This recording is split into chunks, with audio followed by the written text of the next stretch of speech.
Assalamualaikum Sobat Football United ya. Manchester United dikalahkan 10 pemain Everton di Old Trafford 0-1. Dimana ya seperti gue katakan sebelumnya, ini sebenarnya peluang bagi Manchester United untuk bisa naik ke papan atas ya, bisa mendekat lagi ke zona Eropa, tapi Manchester United membuang peluang tersebut. Sudah gue bahas di review pertandingannya. Kali ini seperti biasa setelah pertandingan ada rating pemain dan juga nanti Ruben Amorim tentu saja. Gue mulai dari Senne Lammens ya.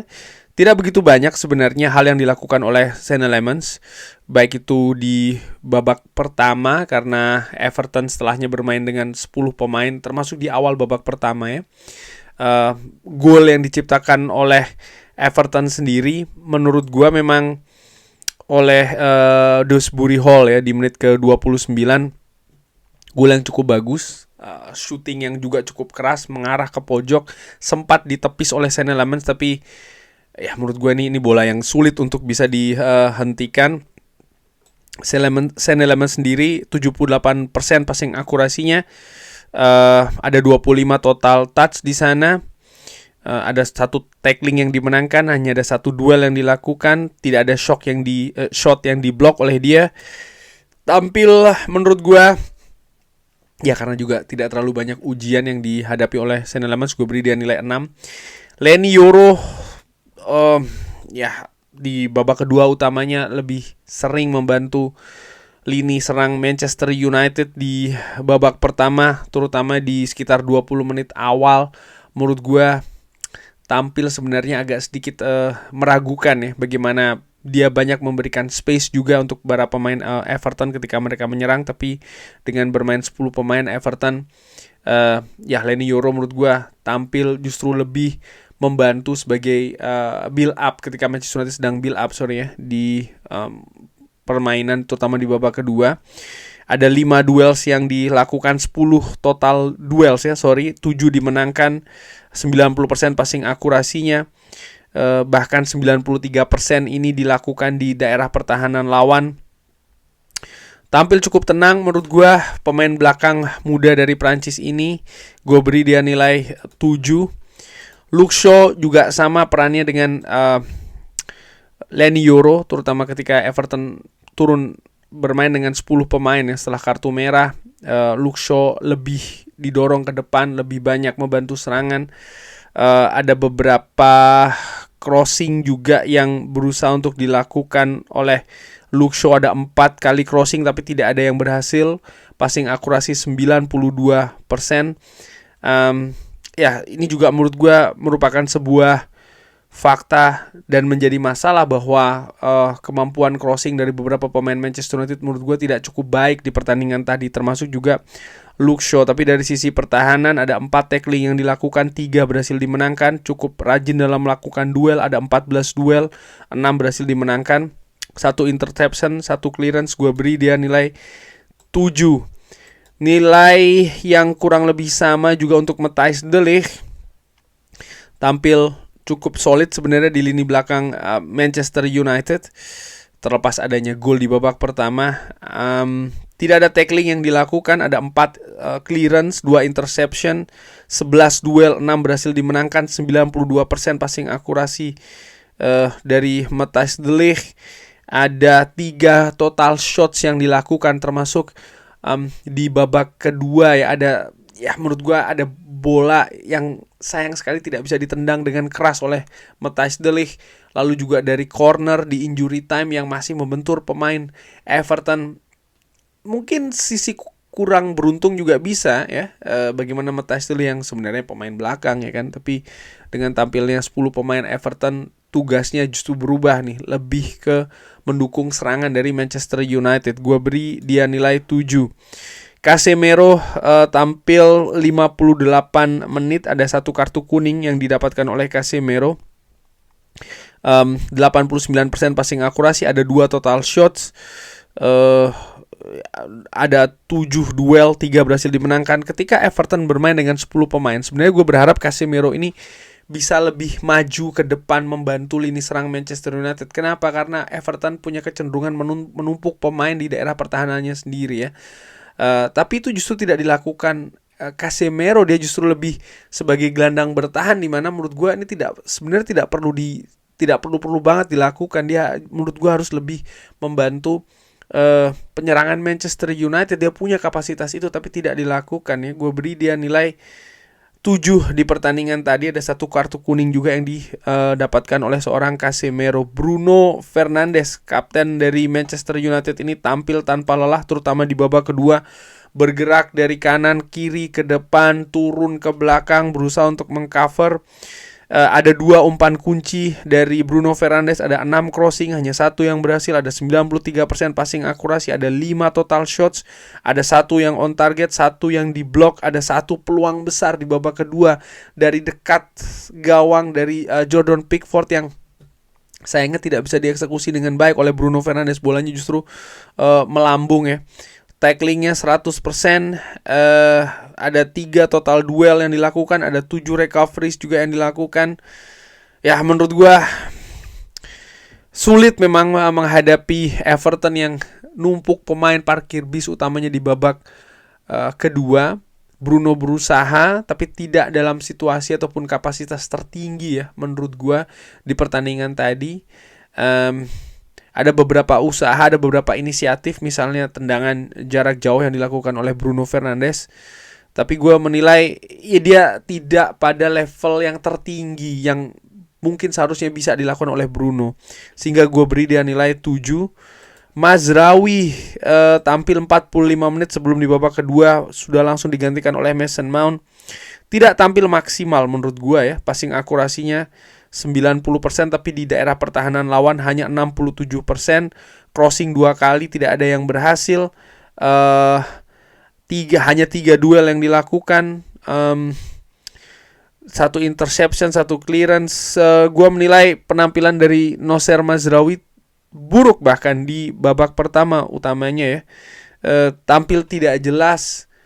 Pergerakannya lebih ke tanpa bola. Ketika dia dengan bola justru menurut gua sering ada ketidakkesepahaman dengan pemain-pemain lain. Tidak tampil maksimal menurut gua Mazraoui di pertandingan ini. Gua beri dia nilai 6. Patrick Dorgu juga sama. Kedua wingback dari Manchester United menurut gua tidak tampil maksimal, terutama di babak pertama. Dorgu sendiri tampil 58 menit sebelum akhirnya digantikan oleh Diogo Dalot. Ada 1 umpan kunci, passing akurasi hanya 76%. Bagaimana dengan crossing? Tidak ada, ada 3 crossing yang dilakukan tapi tidak ada yang berhasil. Akurasi crossing dari Manchester United tidak bagus di pertandingan tadi ya. Untuk membongkar pertahanan, salah satu yang bisa dilakukan tentu saja dengan crossing, tapi itu tidak bisa tercipta dengan baik di pertandingan tadi. 6 duel yang dilakukan oleh Dorgu, hanya 2 yang berhasil. Dorgu tampil buruk menurut gue di pertandingan tadi. Gue beri dia nilai 6. Bryan Mbeumo nampak benar-benar dibatasi pergerakannya. Ada 1 kartu kuning by the way untuk Bryan Mbeumo. 3 shot, 1 on target, 1 di block. Ada 7 crossing, 2 yang berhasil. Passing akurasi hanya 74% dari Bryan Mbeumo. 8 duel, 4 yang berhasil dimenangkan. Ya, kita tahu bahwa Mbeumo ini merupakan andalan dari lini depan Manchester United. Tapi di pertandingan tadi gue menilai terlalu banyak kesalahan, terlalu banyak ketidaksepahaman ya dengan pemain lain. Ada banyak juga keputusan yang tidak pas yang dilakukan oleh Bryan Mbeumo. Dan menurut gue di sisi lain nampak juga ada keraguan-raguan yang tercipta ya oleh Bryan Mbeumo, terutama di babak pertama, sehingga dia tidak tampil setajam biasanya. Gua beri Mbeumo nilai 7. Nilai 7 juga untuk Amat. Tampil sebagai gelandang serang sebelah kiri di babak pertama, lalu di babak kedua berubah menjadi wingback seperti biasanya. Ada 5 total shots. Mungkin Amat justru menjadi pemain yang paling berbahaya secara keseluruhan di pertandingan tadi bagi Manchester United. Ada 5 total shot, 1 on target, 2 terblok. Ada 4 umpan kunci, ini yang terbanyak ya bagi Manchester United. 88% passing akurasinya, ada 5 crossing, 1 yang berhasil. Ada 16 duel yang dilakukan oleh Amat, 9 yang berhasil. amat ya itu seperti gue katakan ya, tampil lebih berbahaya, menjadi pemain Manchester United yang paling berbahaya, utamanya di babak kedua setelah dia dikembalikan ke posisi awal ya dalam tanda kutip sebagai wingback sebelah kanan. Dia nampak lebih nyaman di sana, dia nampak lebih mengancam di sana dengan pergerakan-pergerakannya. Tapi ya tidak cukup hanya mengandalkan seorang Amat ya. Menurut gue di pertandingan tadi, gue beri Amat nilai 8. Joshua Zirkzee, ini merupakan starter pertama dari Joshua Zirkzee di Premier League. Ada 2 shot on target yang dilakukan ya, berupa sundulan, dan dua-duanya berhasil diblok oleh Jordan Pickford. Ada satu yang sangat luar biasa sekali dari Joshua Zirkzee. Passing akurasinya 60%, ada 2 umpan kunci, ada 1 big chance created dari Joshua Zirkzee. Ada 6 duels yang dilakukan, 4 berhasil dimenangkan. Di babak pertama, Joshua Zirkzee ketika 11 lawan 11, dia banyak turun membantu lini tengah Manchester United sebagai tenaga tambahan. Bagus, tapi sentuhannya yang tidak bagus. Keputusan-keputusan passingnya yang tidak oke. Nah, setelah Everton bermain dengan 10 pemain, gue menilai bahwa seharusnya Joshua Zirkzee tidak perlu lagi sering-sering turun ke tengah. Tetap di depan karena Everton tampil bertahan. Tapi itu tidak dilakukan oleh Joshua Zirkzee. Dia seperti kayak bingung harus di mana. Di babak kedua situasinya lebih berbeda. Dia lebih sering bermain sebagai ujung tombak, dan disitulah dia lebih berbahaya dengan peluang-peluang yang diciptakan akhirnya. Tapi ya sayang tidak bisa dimanfaatkan. Salah satu faktor utamanya ya karena Jordan Pickford yang cukup baik menggagalkan peluang-peluang tersebut. Di samping juga di babak kedua bola-bola crossing utamanya ya, menurut gua kualitasnya tidak cukup baik untuk bisa memanjakan Joshua Zirkzee di pertandingan tadi. Secara keseluruhan Joshua Zirkzee gue beri nilai 6. Mason Mount yang masuk di babak kedua, di awal babak kedua, tentu saja tujuannya untuk mempertajam kualitas serangan dari Manchester United. Intensitas memang didapatkan tapi tidak dengan kualitas. 95% passing akurasinya, ada 1 big chance created, 1 umpan kunci, 3 total shot, 1 yang terblok. Ada 4 duel, 1 berhasil dimenangkan. Gua beri Mason Mount nilai 7.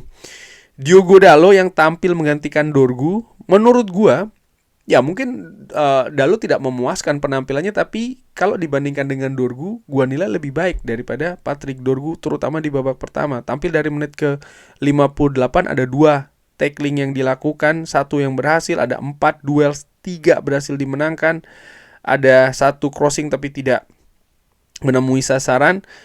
Passing akurasinya 100% dari seorang Diogo Dalot. Dia pun juga melakukan 2 clearance dan 3 recoveries.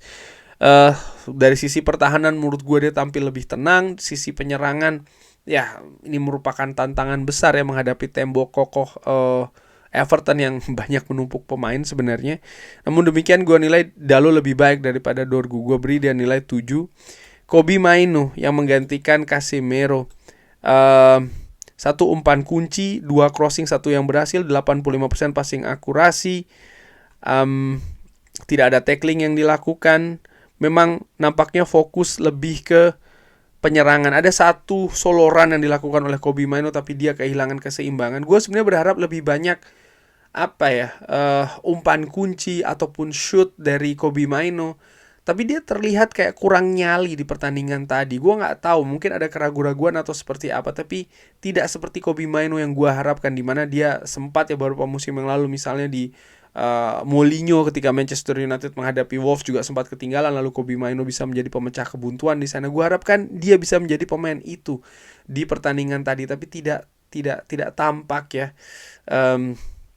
Sekali lagi gue melihat ada kekurangan nyali gitu dari seorang Kobbie Mainoo, terutama dalam membongkar pertahanan dari Everton. Misalnya dia juga punya shooting yang bagus ya, tapi itu tidak dilakukan di pertandingan tadi. Tidak ada total shots bahkan dari seorang Kobbie Mainoo di pertandingan tadi, dan ini sangat mengecewakan menurut gue. Gue beri dia nilai 6. Bagaimana dengan Ruben Amorim? Well, menurut gue Ruben Amorim salah satu yang bertanggung jawab ya di pertandingan tadi. Para pemain by the way, gue apresiasi mereka di babak kedua utamanya tampil tanpa lelah. Bayangkan, tempo dinaikkan tinggi banget loh. Memang kesannya terburu-buru ya, karena memang tempo dinaikkan. Dan ini kan menguras fisik. Mereka juga harus konsentrasi. Dan di babak kedua menurut gue, mereka lebih bisa menjaga fokus konsentrasi, paling tidak dalam sisi menggagalkan transisi dari para pemain Everton. Memang kualitas penyerangan dari Manchester United tidak cukup oke di babak kedua ya, walaupun mereka akhirnya juga bisa menciptakan beberapa peluang yang bagus. Nah, gue justru menyoroti keputusan dari seorang Ruben Amorim yang menurut gue ya juga kurang berani untuk menurunkan pemain dengan kapasitas yang lebih baik dari sisi serangan. Gue juga menilai bagaimana pemilihan pemain ya, utamanya di babak pertama starting line up nampak tidak oke. Di Amad Diallo sebelumnya ketika dia tampil sebagai gelandang serang sebelah kiri juga tidak maksimal. Dia memang lebih di sebelah kanan, baik itu gelandang serang sebelah kanan ataupun sebagai wingback kanan. Dan lagi-lagi ini tidak berhasil di pertandingan tadi ya, mengawali dengan Diallo di sebelah kiri. Tidak maksimal akhirnya. Lalu bagaimana instruksi untuk Joshua Zirkzee ketika 10 pemain Everton ya di babak kedua lebih berhasil, tapi bagaimana sekitar 15 menit di babak pertama kenapa tidak diinstruksikan misalnya lebih ke depan? Ini juga sesuatu yang menurut gue tanda tanya ya. Lalu gue juga melihat bagaimana dua wingback yang tidak bekerja dengan baik ya, mungkin salah satunya juga karena Diallo Amat yang ditempatkan sebagai gelandang serang di babak pertama. Tapi sekali lagi pemilihan-pemilihan seperti ini yang menurut gua tidak oke. Dan di babak kedua terutama sekitar 15 menit terakhir 10 pemain Everton nampak lebih bertahan. Apakah perlu Manchester United bermain dengan 3 center back? Ini juga hal yang menurut gua ya bisa dipertanyakan. Jadi secara keseluruhan ya tentu saja dia yang paling bertanggung jawab, head coach, dan gue nilai 6 Ruben Amorim kali ini. Kurang lebih seperti itu rating pemain paling baik menurut gue, man of the match bagi Manchester United walaupun kalah ya, katakanlah yang paling terbaik menurut gue Amad Diallo. Dan yang paling buruk di pertandingan tadi menurut gue 2 pemain ya, Dorgu dan juga Mazraoui. Ada pendapat lain Sobat Football United? Drop di kolom komen. Terima kasih sudah menyaksikan. Jangan lupa like, share, dan juga subscribe. Wassalamualaikum warahmatullahi wabarakatuh. Thank you.